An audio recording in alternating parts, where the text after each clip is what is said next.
And we can start. Welcome back. So for today's class, we're going to be moving into chapter 9. And chapter 9, I think, is going to be a pretty fun chapter in this class. This is where we're going to start making a lot of connections between the material we've seen before, all the way back to the first week of class. A lot of places like in chapter 6, chapter 8, the section 8.8 on the complex number system, and even 8.6 on solving square root equations. We're going to see how these connect all back into chapter 9. In chapter 9, we're doing more equation solving, starting with the square root property, going into completing the square, and get into the quadratic formula. But for the other announcements we have so far today, quiz number 9 is due today, and our 10th number quiz is going to be based on the solving equation section 8.6. And we mentioned this last Tuesday, but just as a reminder, we're getting closer and closer to our third exam for the semester. This one's going to be on Tuesday of this week, so November 18th. And that means the first thing I'm going to be doing on Friday tomorrow morning on Friday, is filling out the exam information here on exactly what sections we'll cover, as well as putting in the review exams. So that's what we've got going on so far. Any questions at the moment, folks, to start us out today?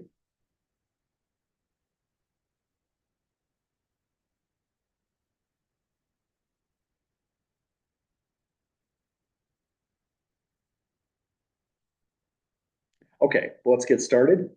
Before we jump into section 9.1, let's take a look into what we were doing in section 6.5, which was quite a while ago. In section 6.5, what we were solving were polynomial equations, which was the section title. These equations we're looking at here, parts C and D, are considered quadratic equations because the exponents were at power 2. The idea with solving these equations were we wanted to get 0 on one side, but that's just because we were able to factor these all really nicely and neatly. This one factored by taking out the greatest common factor, and then we just use the zero product property. The only way these two factors multiply resulting in 0 is if the first factor was 0 or the second factor, and that gave us the two immediate solutions right away. This one was a little bit not as nice, but once we expanded out the left-hand side, subtracted 9 over, this one also factored nicely and cleanly, giving us two solutions just like before. So the questions you might have had when we were doing this is, what if it doesn't factor? What if we're looking at, say, an x squared plus 1? That's what we saw in section 8.8. And those are the kind of equations that we're going to try to solve in the upcoming section 9.1. So this is what we were doing before. We're pretty much just building on top of this topic, trying to solve more and more equations. We mentioned when we were solving these, we had to actually be really careful because if I made any small mistake here, anything at all, and I think I did do a mistake once on one of the note sets, then the thing wouldn't factor the way we thought it might, or it might not factor at all. It might factor using square root numbers, or maybe complex numbers like we defined in section 8.8. So now we're going to see what happens when things are different. What if you change this to an 8? How would you solve this equation now is the idea with chapter 9. Well, any questions looking back at these old problems?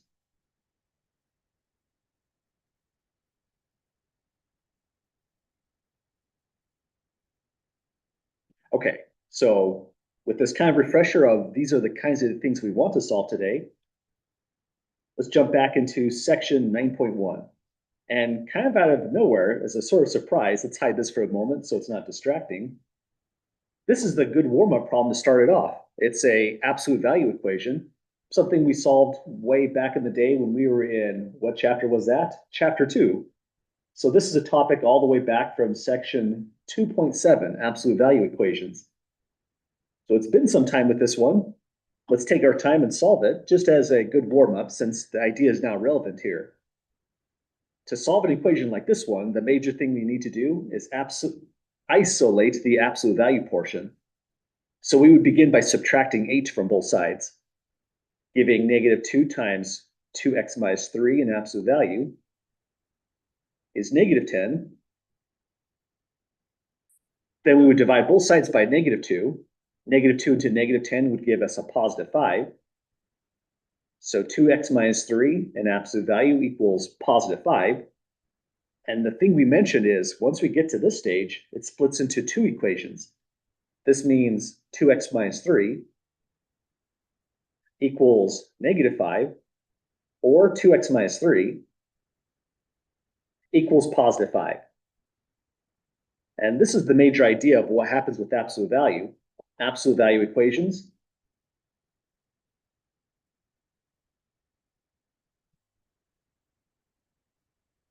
split in this way into two equations. The logic about this is if we took the absolute value of this equation, we would get back to 2x minus 3 in absolute value. And if we took the absolute value of the right-hand side, we'd be back to +5. Do the same thing on this one, take the absolute value of both sides, and you get back to the original equation with absolute value. So you can reverse this step to get back to the original one above, and that tells us we made the right choice in getting these two equations. Then solving both of them is not so bad. It's an ordinary linear equation. On the one where the red dot is, add 3 to both sides. 2x is -2. Divide by 2, and x is -1. This one, add 3 to both sides, and 2x is going to be equal to 8. Divide by 2, and x equals 4. And this is a completely fine way to leave your answer. You could also paraphrase it by saying x equals -1 comma 4. This is often how we would write down the answer in, say, the Newton homework system. So I'll probably get in the habit of writing down the answers like this as well, just as for the sake of making it feel familiar. So this is our warm-up topic from back in the day when we were pretty much on the second week of the semester. Any questions at all solving this one?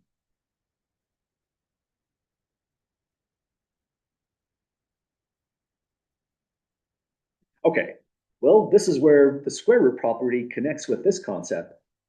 Absolute value is part of this equation here, but if a is any real number, and we don't make an assumption along the lines of assume the variables are positive, then if you take the square root of a squared, you get the absolute value of a. And so that's our connection with the prior problem. Absolute value splitting into 2 is going to occur whenever we take the square root of both sides of an equation like this one, and we get absolute value inside the problem. Really, where this equation came from was section 8.1. Section 8.1 had a more general statement that the nth root, this one's the square root of a power n, is the absolute value of a, and this absolute value comes into play whenever the index is even. So if we just pick 2, that's even as well, and the square root, this is the entire square root property. The square root of a squared becomes absolute value of a. So here's how the square root property would be working for a particular problem. Here's the general idea on the left, but side by side, let's suppose we're solving something like x squared equals 9. So that's like the first line. To solve something like x squared equals 9, the idea is you can take the square root of both sides. So it would become a statement, square root of x squared equals square root of 9 on the right-hand side with our example. But then the square root property comes into play again on this problem. Where we had square root of x squared, we would get absolute value of x equals, oh, and I made a mistake here. I wrote square root of x squared equals, I should have said square root of 9 right at that spot. Let's fix that. Absolute value of x equals 9. And that's really two different equations we're solving. That means x itself is going to be equal to either +9 or -9. We can split it into 2 in this kind of way and write, oh, hang on, having a rough start with that square root. It was square root of 9, and I had square root of x. Now, the next mistake I made was square root of 9 is 3, not 9 itself. Okay, we should probably take a breather, collect our thoughts on that one. So x squared equals 9 was the start. K is just 9 in this problem. I took the square root of both sides, so 9 goes there. Then finally, square root of x squared, just like square root of a squared, becomes absolute value of x. and now it's equal to 3. Then this just splits into two versions, x equals -3 or x equals +3. And that's what this statement down below is saying, except it just compacted it into one big statement, a equals positive or minus square root of k. We could have done the same thing and just said, for brevity, x equals positive or -3, which was the square root of 9. So that's our square root property. It essentially tells us if you don't want a squared in the problem, just square root the whole thing. But if a is any real number whatsoever, it could be positive or it could be negative, you have to allow absolute value to be in the problem. And just like we saw from chapter 2, absolute value in the problem means there's really two solutions we're expecting, like on this one, -1, 4, or on this one, -3, +3. And I should have wrote an equal sign there just for clarity. There we go. So that's our warm up with the square root property. Next thing we're going to do in these notes is just apply it in different kind of situations to solving equations. Well, any questions at the moment, folks? Thinking about the topic itself, the square root property?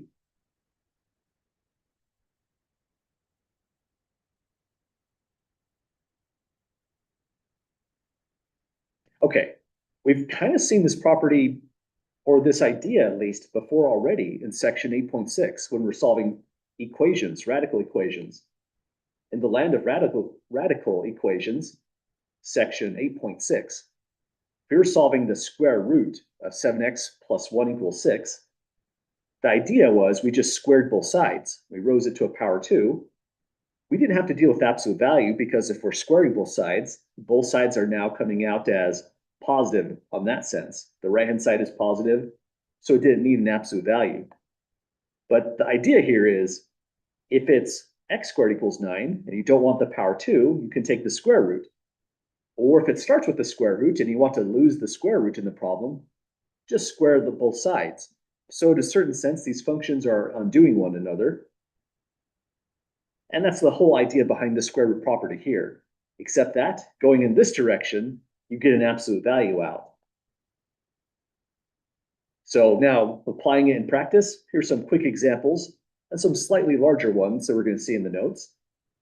To solve an equation like this one, we can't take a square root just yet, because we know, for example, the square root of a plus b is not equal to the square root of a plus the square root of b.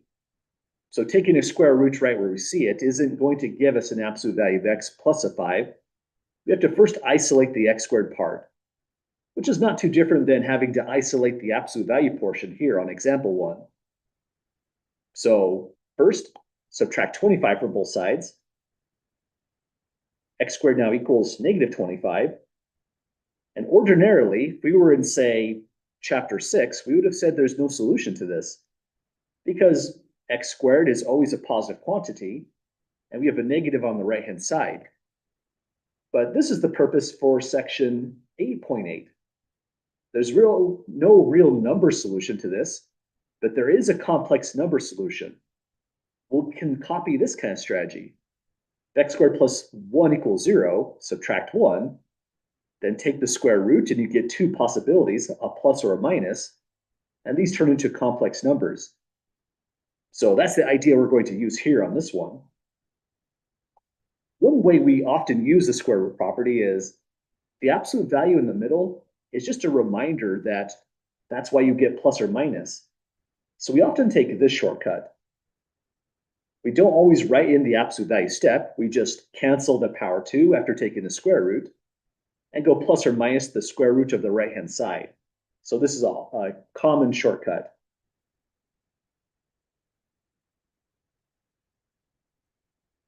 So let's do that here. Let's take the square root of the left-hand side, x squared. It's going to be positive or negative square root of the right-hand side, -25. On the left, we'll just get x. And on the right, there's two answers, positive or negative. And the next big idea from section 8.8 last time is we can simplify this. This looks weird at first, so let's remind ourselves how this goes.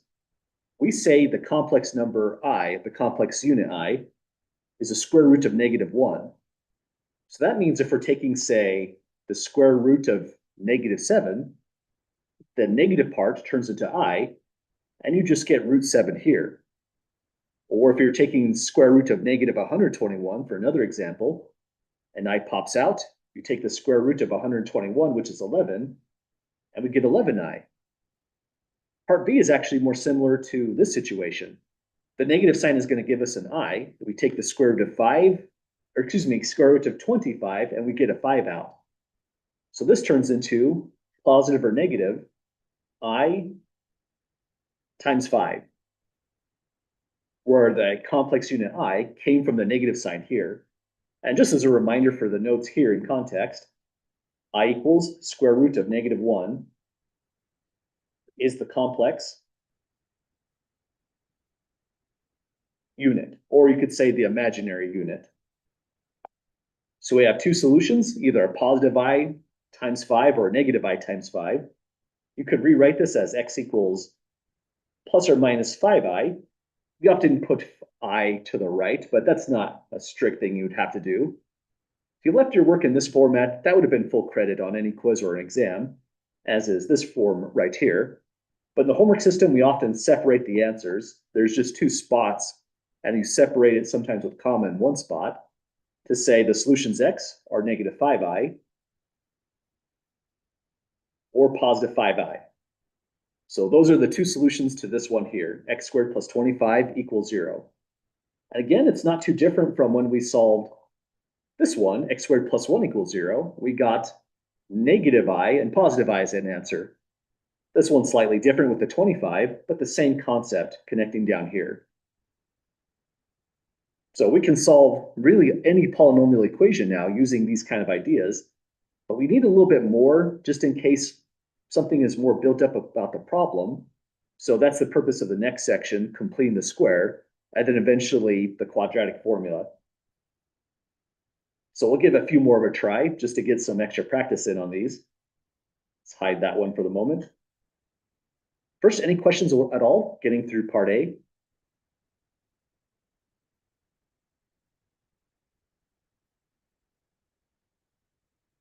Okay, part B looks like it's even nicer in a certain sense because the variable v is already isolated. Here we had to take an extra algebraic step to get x all alone, x squared all alone on one side. Then this one, we can just immediately start by square rooting it. So I'll rewrite it so we know what we started with. V squared equals 24. Give it a little bit of space before the 24. Square root the v squared. And then, the easiest thing to forget about all of this is the positive or negative sign. That's the easiest thing to miss, I would say. Because of that, a good strategy is start by just writing in the positive and negative sign even before you write in the square root, and it's harder to miss putting those values in. So just as an emphasis, because this is, again, the easiest mistake to make on these problems, don't forget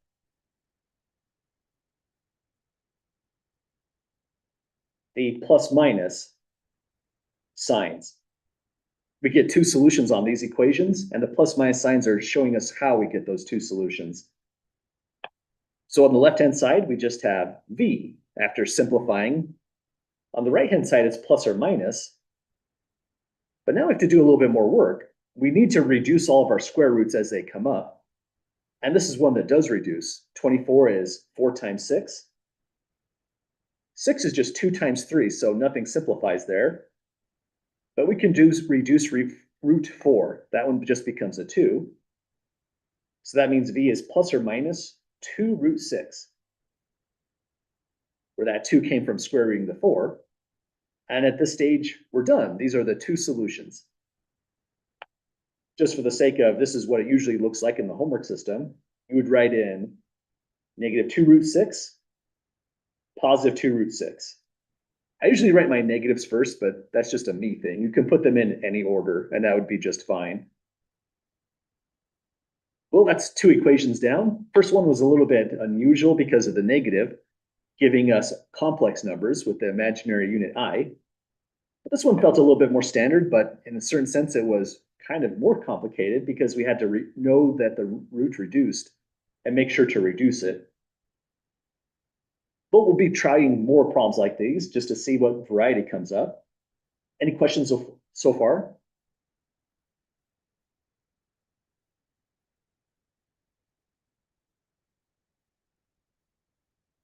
Okay, here's the next version. This one feels a lot worse because there's three terms, two on the left, one on the right. But really, it's just kind of like part A. We can't take square roots right now.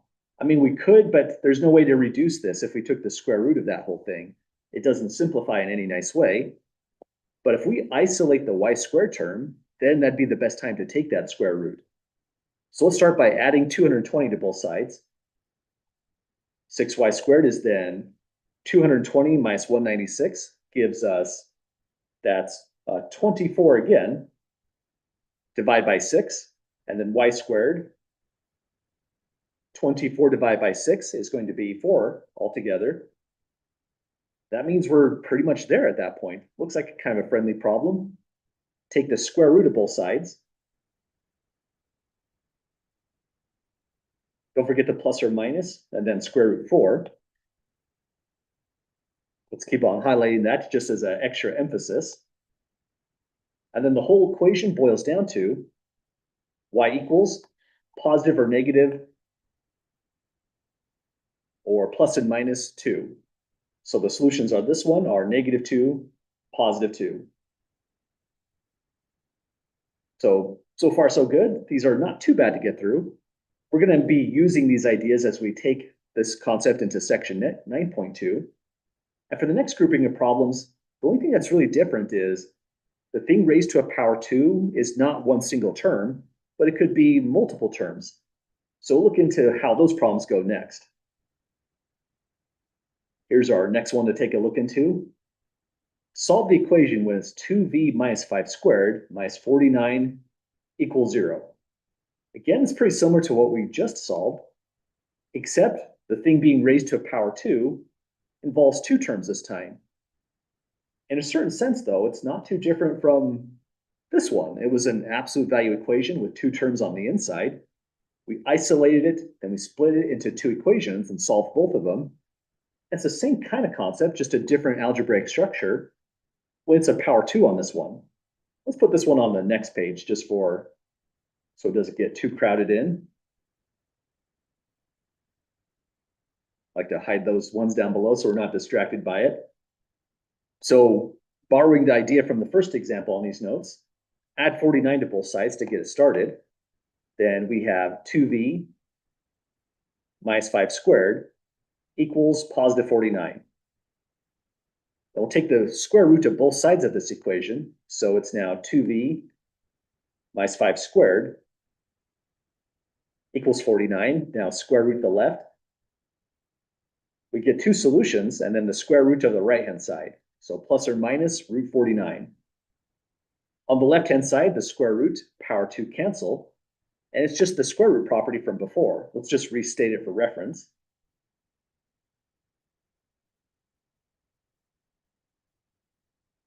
Square root property tells us that if you have root of a squared equals k, then a is going to be positive or minus square root of k. So that's the big punchline to that property.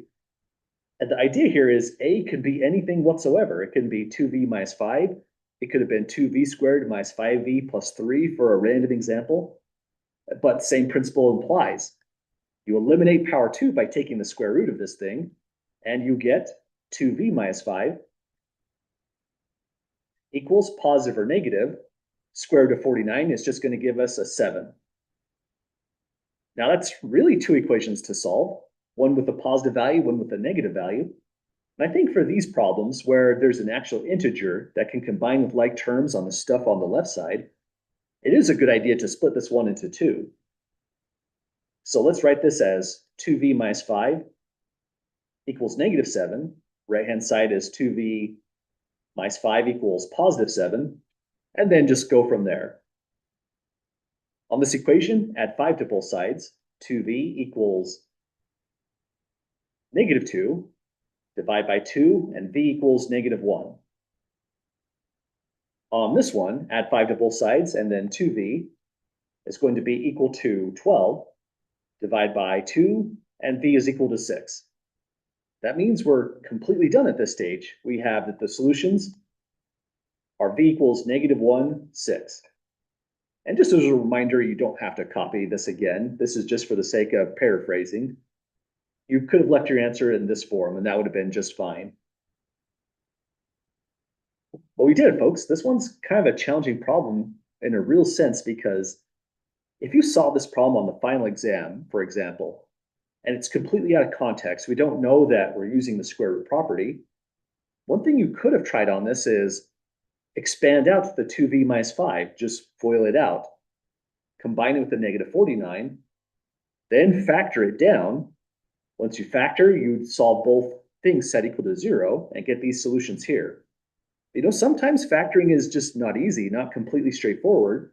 Some of our main methods we used was literally trial and error. It can take a moment to find that the factors were really -1, +6. So the fact that there's a power 2 on this one tells us we could skip factoring completely. Actually, FOILing this out is reverse progress. We just want to get down to this part to use the square root property, and this skips factoring completely on this kind of problem. So that's the nice thing that happens when it works out well. If this was, say, a nicer problem that you could see it factors immediately, if there wasn't a power 2 on there, then that would have been the right step to take. But just to emphasize this comment, this is extra special for us. This tells us a square has been completed to give a perfect square. And when that happens, use this strategy of taking the square root property so that we can just skip factoring altogether. So that's the idea that we're going to use a lot in section 9.2, completing the square right here when it hasn't been done so already. Example 3 is kind of like just half the work. Well, not quite half the work, but the last part of the work that you'd be doing in the section 9.2 problems. But let's try out another one just to get some more practice. There's a couple more in these notes we'll take a look into. Any last questions on this one before we move on?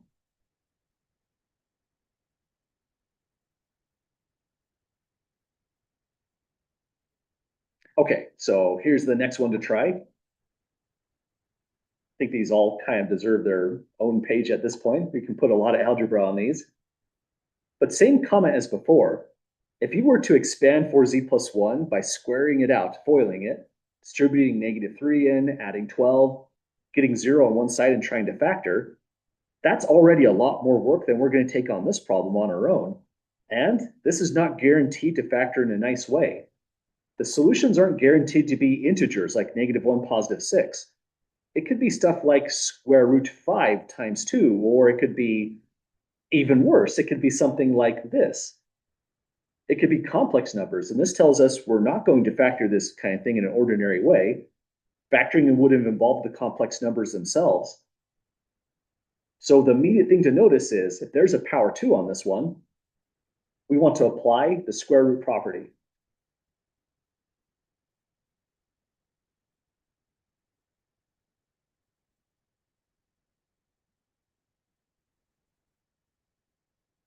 Once again, we kind of know that we should do that. We're in the section called the square root property.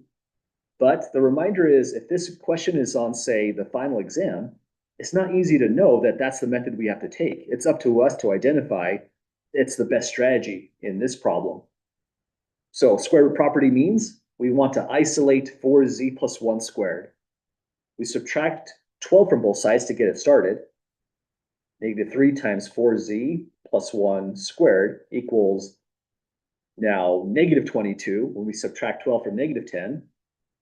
Then we divide both sides by -3, and that looks inconvenient, right? -3 doesn't divide into here evenly.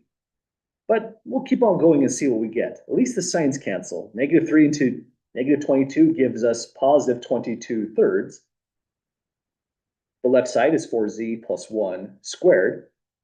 Let's take one over extra step just to really emphasize the square root property. But if you square rooted both sides right at this step, that would have been okay as well.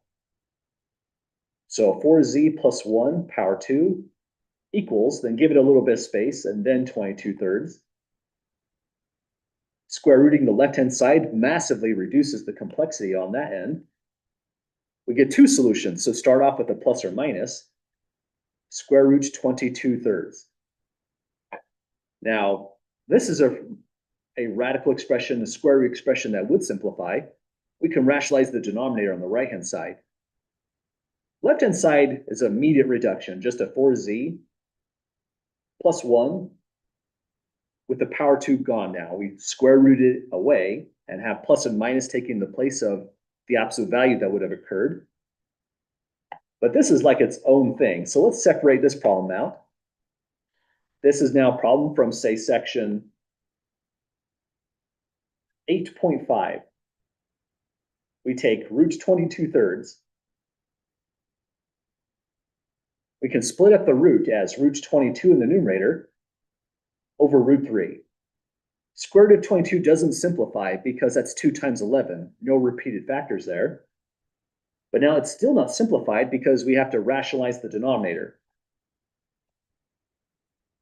Some of these problems get a little bit long because it feels like it's a section 8.5 problem duct taped together with the overall problem we're doing here.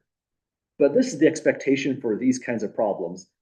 The Newton system will be picky, telling us this problem isn't in its most reduced form, unless we take this step.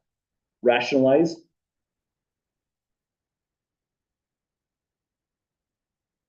the denominator.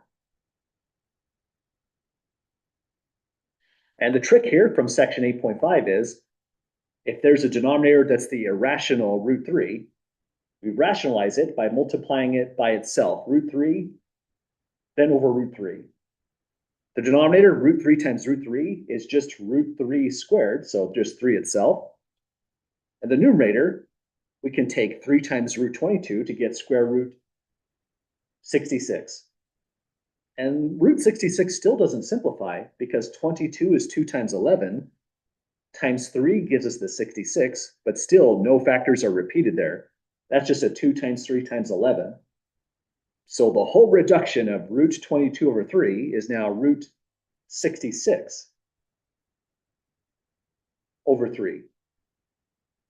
It's a big reduction because there's no fraction inside the square root.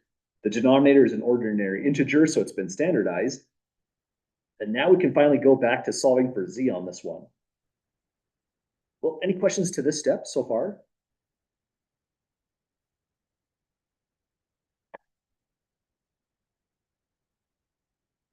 Oh, one thing I forgot. Don't forget to carry down the pluses or minuses. Got a little excited just getting the simplification down, but there's still two solutions to this, so carry down plus or minus on each step. Now we're pretty much there. Subtract 1 for both sides, you get 4z equals -1 plus or minus root 66 over 3. Divide all sides by 4. It would look like this. Divide by 4 here, here. Division by 4 here, you can go times 1/4 to get the same division. And we have the result that z equals -1/4 plus or minus root 66 twelfths. And that's a perfectly fine way to state your answer. But in the new Newton homework system, I noticed that they make us separate them all out. So just out of a sense of solidarity, let me rewrite it in this way. The two solutions are -1/4 minus root 66 twelfths, or -1/4 plus root 66 twelfths. So this one was the same as, say, part A, except the big thing that was new was we had to simplify the root. And notice how complicated our answers are. Because there's a square root symbol, first of all, it tells us that if we were to try to expand this, move all terms to one side, say what we did in section 6.5, the first problems we were looking at today, the thing that we would have tried to factor is not going to factor nice. It involves stuff like this. So the moment we saw it was power 2, the best strategy is apply that square root property right here. Well, I believe we've got one more to give a try. Let's try this out on one last one, and then see what's going on with the next section, completing the square. Any questions at the moment before we give the next section or the next problem a try?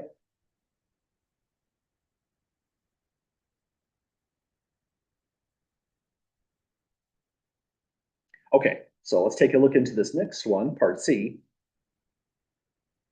This one doesn't seem like it even fits in this section. This one's got some weird stuff going on. So one comment to make already is, because of this term,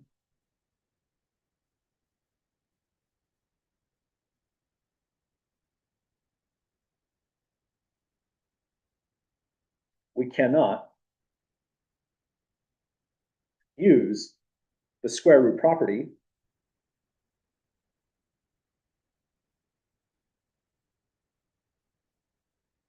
at this step.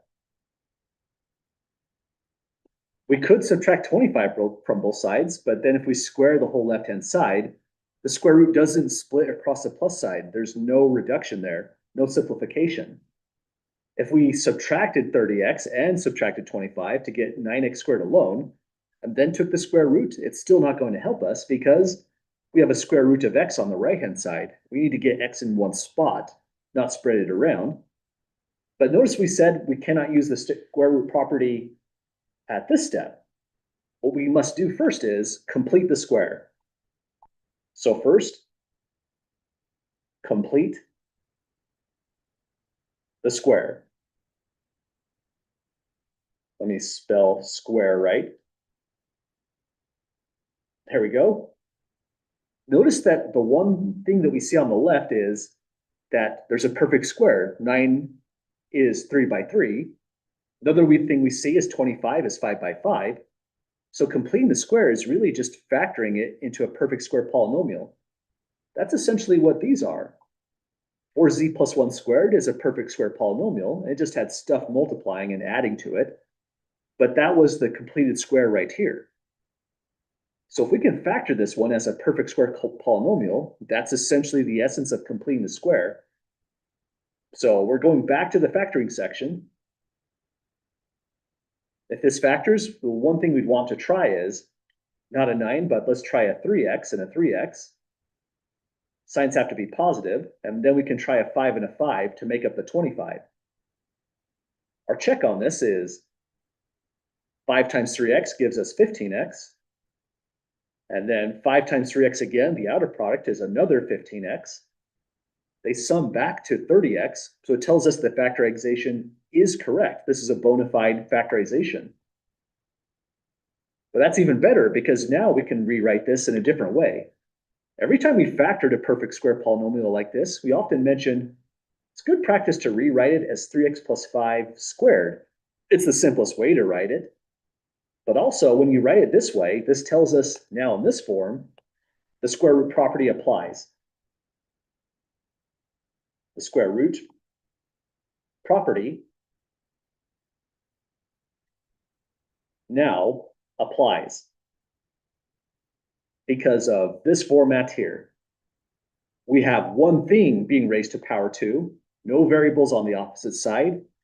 So we'll take that thing, 3x plus 5, to power 2, take the square root of that whole thing. It'll be equal to square root the right-hand side, but don't forget, there's two versions of the answer now, plus or minus the root of 68. Now we have to simplify root 68, but the left-hand side simplifies nice. This is just a 3x plus 5 equals positive or negative. Let's do the simplification of root 68 here on the right again. We can look into prime factors of 68. 2 goes into there 34 times. 2 goes into 34 17 times, and 17 is a prime number. So 68 is 4 times 17. That means root 68 is root 4 times root 17. And so it's equal to 2 root 17. So that's our section on simplifying square roots, working really well for us. The whole big idea is we needed chapter 8 to deal with square roots. So we could simplify these expressions when they came up in chapter 9. So square root 68 is plus or minus 2 square root 17. And we're just about there. Now we subtract 5 from both sides. 3x is negative 5. Add or subtract 2 root 17. Divide both sides by 3. And so x equals negative 5 plus or minus 2 root 17 thirds. So that's a complicated looking expression. Again, it tells us if we subtracted 68 from both sides on this equation, then try to factor this result, it's not going to work out nicely. You might have to hit it with, say, the quadratic formula, something along those lines. In the exact format it was right here, this is the perfect time to solve the equation by just factoring the left-hand side as it was and applying the square root property. The solutions we get are really complicated. They are x equals negative 5 minus 2 root 17 thirds, or negative 5 plus 2 root 17 thirds.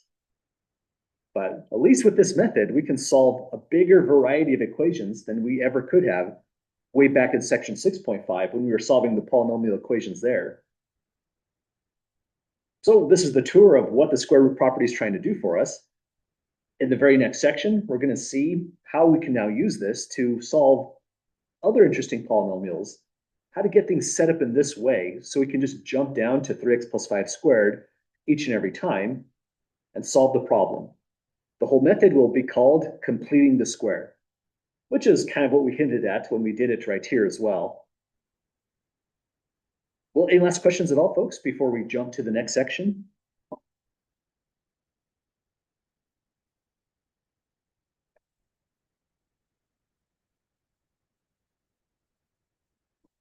Okay, so here's what the next section looks like. We're now in section 9.2 on completing the square. And completing the square is basically a recipe that you have to follow. This problem is kind of like what we saw on just the last exercise we solved, except it's not in its most convenient format. The polynomial on the left-hand side is not a perfect square polynomial.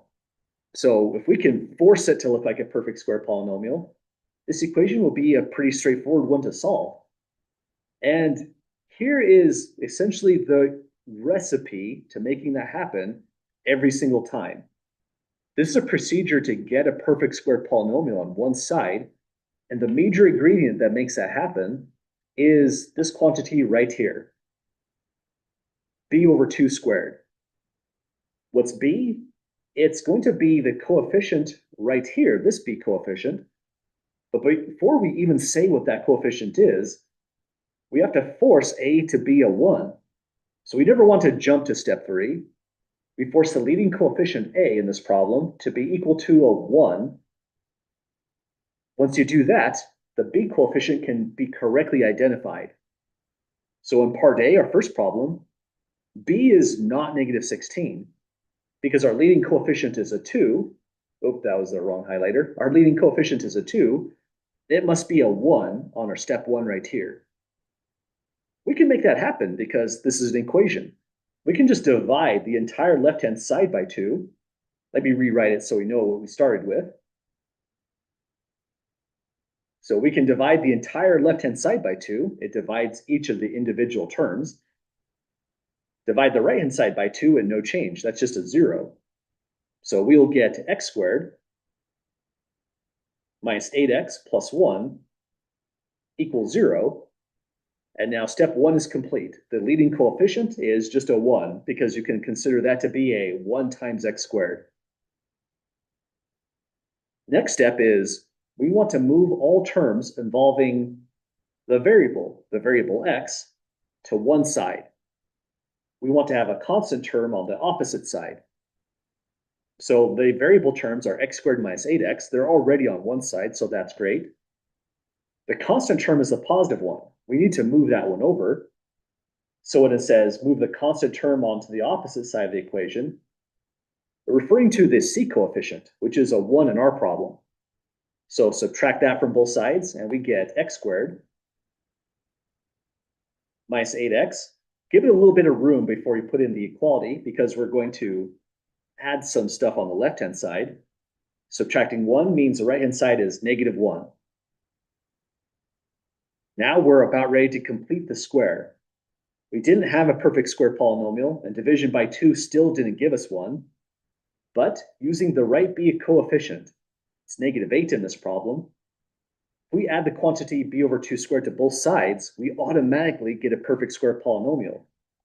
Let me put a check here because we completed step 2.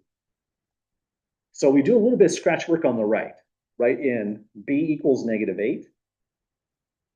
This is the major formula, essentially, that we're using b over 2 squared. So in our problem, b over 2 squared becomes -8 over 2 squared. We want to simplify this first, so this is -4 squared for a positive 16. So adding b squared over 2 to both sides of the equation means add 16 to both sides of the equation. Go plus 16, plus 16. Now the polynomial we have on the left is automatically guaranteed to be a perfect square polynomial. And you could factor it carefully like we did in the notes. You could say that x squared minus 8x plus 16 equals x and x minus 4 equals x minus 4 squared. But we honestly very often skip this middle step because it's a foregone conclusion that we get the factoring in this form right here. In fact, this part that you might have noticed is not a coincidence either. That just drops in immediately, and it always factors in this format. So once you've identified the b coefficient, x squared minus 8x plus 16 factors in this way. We drop a parenthesis.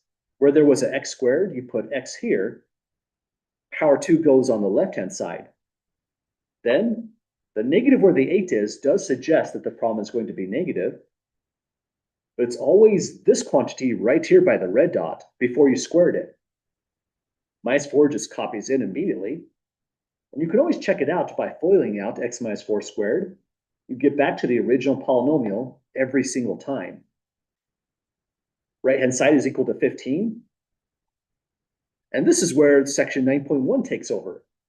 Right at this stage, the square root property applies, so we just take the square root of both sides. Let's mention that for the section 9.1 tie-in. This is really the whole purpose of section 9.1. Use the square root property here. Now that we have one thing to the power of 2, it's going to apply. So all these steps, forgot to check that step since we completed, and we factored, so we're done on step 4. All these steps are just to try to transform these problems to make them look like those problems in section 9.1.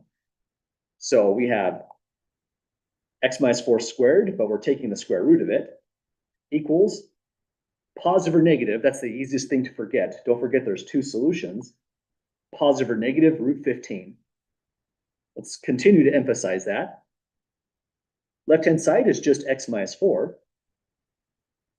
The power 2 on the inside and the square root on the outside cancel off. So x minus 4 is plus or minus root 15. Add 4 to both sides, and we're done with step 5, solving the resulting equation. X equals positive 4 plus or minus the square root of 15. And we did it, folks. This is a complicated equation to solve. It's not going to factor nicely whether you divide by 2 or not. There's no real number factors that are ordinary integers that factors for us here. In fact, if you attempted to try to factor this, you would have something like this in your factorization, 4 plus or minus root 15. That's where the square root property comes into play. Factoring is just not always a straightforward technique. But here, if we factor the perfect square, solving this equation becomes very doable. The solutions are, if we comma separate them, 4 minus root 15, 4 plus root 15. Well, any questions on this first look of completing the square?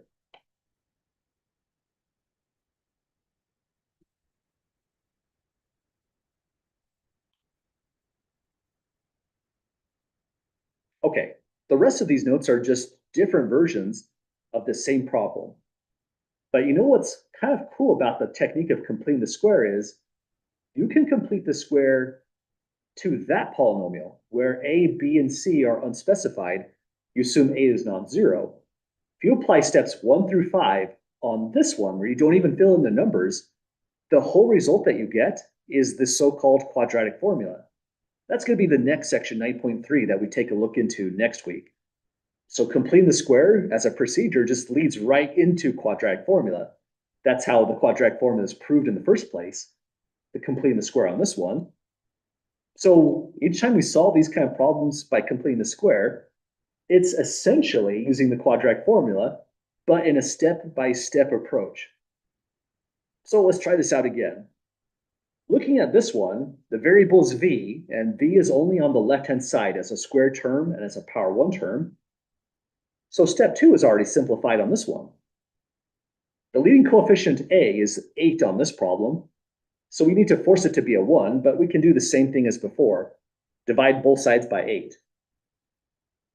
So 8v squared plus 16v. Divide that whole thing by 8. It divides both of the terms across addition. Equals negative 30 divided by 8. That's not an even division, but sometimes that happens, and we just have to deal with it. First divide on the left, and we get v squared plus 2v when we divide here. Give it a little bit of space like before. And now here, we're going to get, well, we can divide by 2, numerator, denominator, and that gives us negative 15 fourths. Anything you can do to reduce the problem is always well worth the effort. And now we've completed step 1. The leading coefficient is forced to be a 1 because that's a 1 times v squared. When that happens, we now know what the b coefficient is. It's just a 2 in this problem. So that takes us to step 3. It's good to be careful with this step. So first write out what is your b coefficient. It's 2 in this problem. Then write out the formula for the term we add to both sides. B over 2 squared becomes, well, that's just 2 over 2 squared. That means it's 1 squared equals to 1. So we're just adding 1 to both sides. Plus 1 plus, well, that's really a 1, but you could write it as a 4 over 4, just anticipating the fraction arithmetic. Left-hand side is a guaranteed factorization. The process is open a set of parentheses. Where v squared was, it turns into v with the power 2 now on the outside. Whatever this sign is, or whatever the sign is over here, it's a match. It's a positive sign, so we go plus 1. And this is always a direct carryover.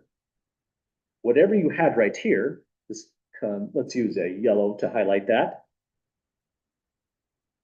will always, each and every single time, carry over to this spot. And there's no harm in double checking this. We won't verify every single one of them, but seeing is believing, so let's check v plus 1 squared. That'd be v plus 1 times v plus 1. We FOIL this out to get v squared plus v plus 1.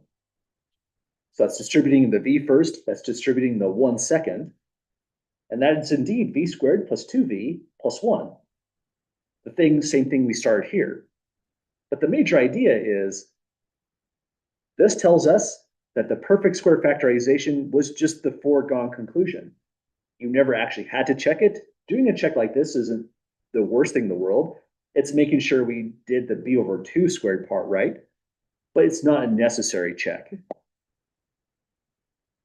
Right-hand side is negative 15 fourths plus 4 fourths for a negative 11 fourths. Let's write this in with a little bit of space before we put it down. Here's the negative 11 fourths. So step 4 is done. Left-hand side has been factored using as a perfect square polynomial. Then we go to section 9.1 and apply the square root property, our last step.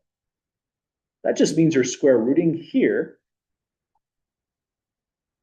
Forgot my thing to remember. The best way to remember to not forget the plus or minus is to write it in first. So let me be careful with that again. Write it in here, and now we're doing step 5. So this is the major punchline about completing the square. It's really not a lot of steps. Even if there's a fraction in the problem, really we just have to simplify this using the section 8.5 methods on reducing these fractions. But any questions or comments at the moment?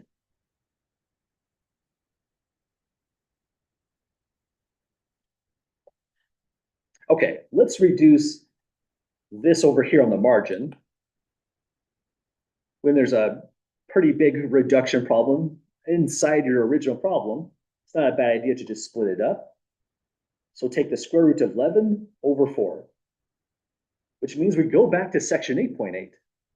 The big punchline to section 8.8 is when square roots of negatives come up, the negative sign inside the root turns into the imaginary unit I, or sometimes called the complex unit I. So this negative sign we see right here turns into an I. We take the root of 11, divide by the square root of 4. That's nice. We got a perfect square down here. So this is I root 11 halves. That whole thing gets transferred back over here. We just have to recall, don't forget to add in the plus or minus on the next step. So square root property is nice on the left-hand side. Power 2 here cancels.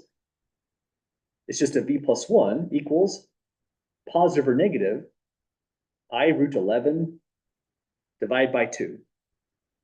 And you know that means we're basically done. We just subtract 1 from both sides. V is now equal to negative 1 plus or minus I root 11 halves. And step 5 is now complete. We complete the square, then we use the square root property. We had to simplify this, so this went back to sections 8.6, 8.8, but that's now our solution. You can leave it in that format like we mentioned before, but I'm often splitting them out this way just because this is how we enter in our answers in Newton. It's negative 1 minus I root 11 divided by 2 is one answer. And I guess it's not a bad idea to split them up because it's a great way to emphasize there's 2 solutions here, both of them complex numbers. Negative 1 plus I times root 11. Divide by 2. So this equation had no real number solutions whatsoever. It has 2 complex number solutions, both given in this way. Well, any last questions, folks, on getting through part B?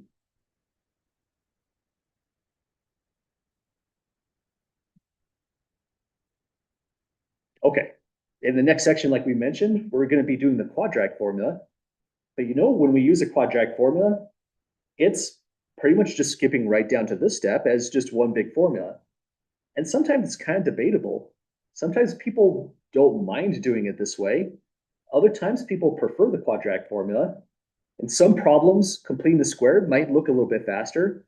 In other problems, the quadratic formula might look a little bit faster. They're both pretty good methods. And that's why we're spending a good amount of time looking into both of them. So coming down below, and maybe just one more comment. Another reason why we like completing the square is it's going to come up when we go to start graphing polynomials themselves. When we graph polynomials, the easiest way to graph them is to get them in a so-called vertex form. But the vertex form is really just another completing the square property, or procedure rather. So completing the square comes into multiple contexts, equation solving, as well as curve sketching. So that's another reason why we're spending a good amount of time studying this procedure. But here's our next one, our next 2 rather. Let's hide this one for a moment. We don't have the step-by-step strategy as before, but let's just think our way through this, thinking about the things we need to see. The first thing we need to see to solve this equation is leading coefficient here has to be a 1. So start off by dividing by 2. It's nice that 2 divides everything in here evenly, so we get 2x squared plus 12x minus 22. Divide the whole left-hand side by 2 equals 0 halves. The left-hand side then becomes x squared plus 6x minus 11 equals 0. Now, the next thing we need to have is we want the constant term to be the only term on one side. The variable terms to also be just on one side, the opposite end. So we'll add 11 to both sides of this equation. We have x squared plus 6x. Give it a little bit of space before writing positive 11. Now at this step, we know what the b coefficient is. B coefficient was not negative 12. We had to divide by 2 first. So we could have spotted it on this step as well. But on this step, seeing b equals 6 means here's the entire formula of this concept. We'll calculate b over 2 squared, which means 6 over 2 squared. So here's the 6 divided by 2 squared. This turns into a positive 3 squared, resulting in a 9. But we use that result again. First, let's go plus 9 on both sides of the equation. On the left, here's where we're going to use the positive 3. X squared plus 6x plus 9 is guaranteed to factor now. X stays on the inside. That power of 2 becomes the outer exponent. And you either take the square root of what you see here, or just copy this number with a positive sign. It's just an x plus 3 squared. And we don't have to verify it like on the last problems. This is a foregone conclusion. Right-hand side is equal to a positive 20. Let's leave a little bit of space before writing in the 20 because now we use the square root property. Looks like we're using this color all day today to indicate the square root property. So square root the entire left-hand side. That annihilates the power 2 here. We now impose 2 solutions when we take that root. And we're dealing with the square root of 20 over here on the left-hand side. So just some quick work. Square root of 20 becomes the square root of 4 times 5, which is the root of 4 times the root of 5, which becomes 2 square root of 5. So this is the easier thing to miss on these problems. They're already pretty big problems. And we also have to simplify the square root expressions when they come up. So watch out for that. If the Newton homework system is saying your answer isn't simplified, this is likely to be the reason. But we're about there on this one. Left-hand side is now just an x plus 3 equals positive or negative. The square root of 20 became 2 root 5. And that's a moment to celebrate because really the whole thing that made this equation very hard to solve as a chapter 2 problem with linear equations was the exponent of 2. But if you can complete the square, that exponent of 2 comes out here, square root, and now it's a linear equation. The exponent is 1. This is solved in one step, just subtract 3. X is negative 3 plus or minus 2 root 5. Or to really emphasize the 2 solutions, x is negative 3 minus 2 root 5. Comma separate them, so the next one is negative 3 plus 2 root 5. So that's another one down. This one wasn't too bad. We just had to simplify the square root. The last one was more complicated in the sense that it had an imaginary unit I showing up, and we dealt with the fraction. And the next one is just for the sake of getting some extra practice. This would be as hard as it could ever show up in a homework system. And so that's what we're going to take a look into next. 5z squared plus 32z equals negative 155. First, any questions on getting through this one?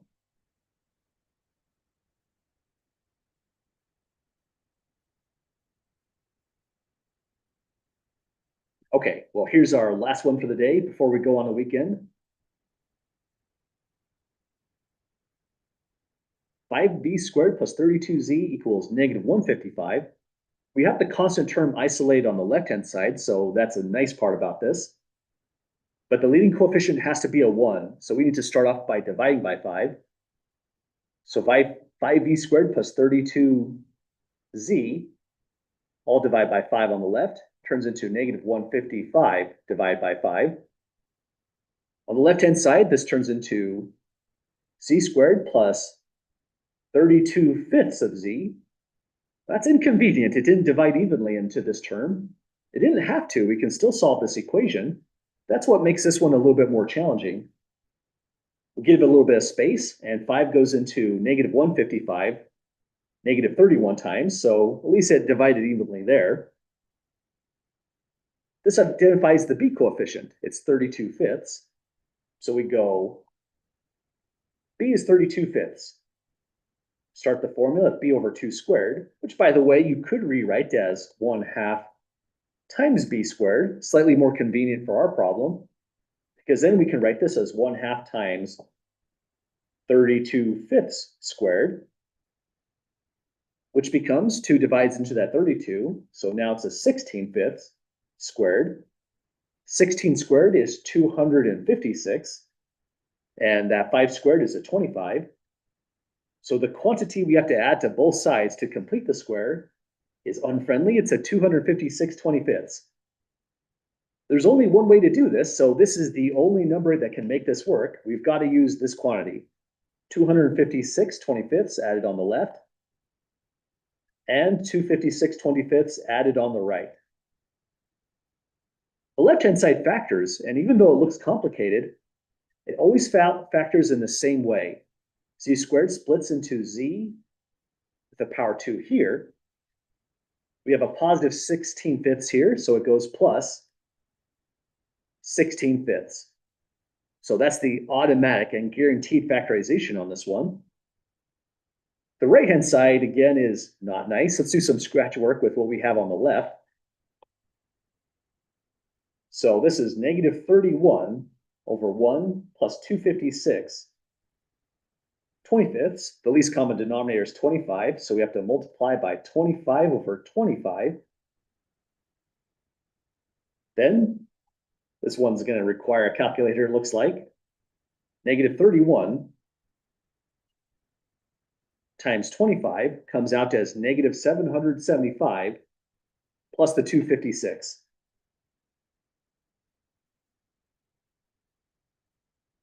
(20 fifths). So now back to that calculator. I think we're going to need this for a little bit more. Negative 775 plus 256 gives us negative 519 25ths. So that's the number we can write in. Let's put in a little bit of space before we write it in. Negative 519 25ths. Kind of nasty, but these are the numbers we get trying to solve this equation. Square root both sides by the square root property. It implies 2 solutions come out now. So now we're taking positive or negative square root of negative 519 25ths. That's another issue for simplification. This is pretty much section 8.5, simplifying square root expressions. Let's rewrite this on the margin. Negative 519 25ths. Well, first, the negative sign on the inside tells us it's not a real number at all, but it's defined. We use the complex unit I to simplify it down. Root 519 over 25. Now we have to see if 519 simplifies. 519, it's not divisible by 2, but it is divisible by 3. We get a 173 out of that. Well, we wonder, what does 173 divide by? It's not even, so does it divide by 3? 3 is out. We can't divide it by 4 if 2 doesn't divide. 5 doesn't divide because it doesn't end in a 0 or a 5, and we get 34.6. 6 can't divide because 2 and 3 didn't. So what about 7? 7 is out. 8 can't divide because 2 couldn't. 9 can't divide because 3 couldn't. 10 doesn't divide because it doesn't end in a 0. But 11 might. We're looking into the prime numbers at this point. 11 doesn't divide. 13 doesn't divide. 15 can't divide because 3 and 5 didn't. So after that, it's 16, but 2 didn't divide, so neither can 16. 17 doesn't divide. And if we keep on going down the line in this kind of way, 18, 19, the next prime, 20, 21, 22, and 23, we're noticing nothing divides. It turns out 173 is a prime number. The only thing to divide into 519 is 3. So 519 is 3 times 173. All this tells us is 519 equals 3 times, and I forgot the number, 173. 173 is prime. And that tells us, mercifully, 519 square rooted is simplified already. That's not an easy one to check. That one takes some calculator exploration, but it means the equation is about done. On the left, it's just z plus 16/5 equals positive or negative. On the right, the only reduction we have is, forgot the square root there, that turns into a 5, is that we get I root 519 fifths. So last thing is just to subtract 16/5 from both sides.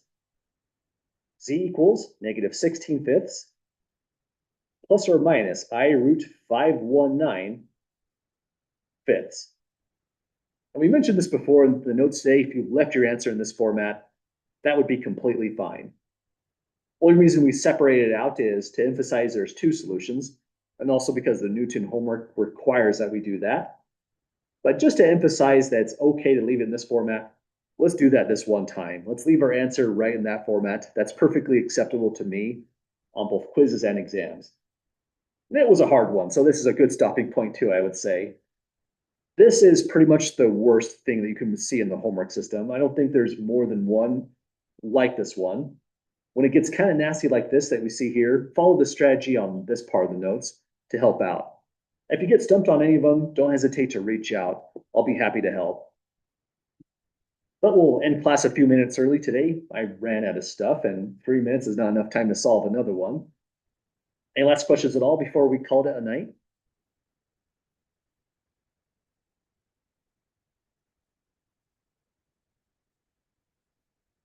Okay, when we come back next Tuesday, we'll start looking into the quadratic formula problems. But have a great night, have a great weekend, and I'll see you next time.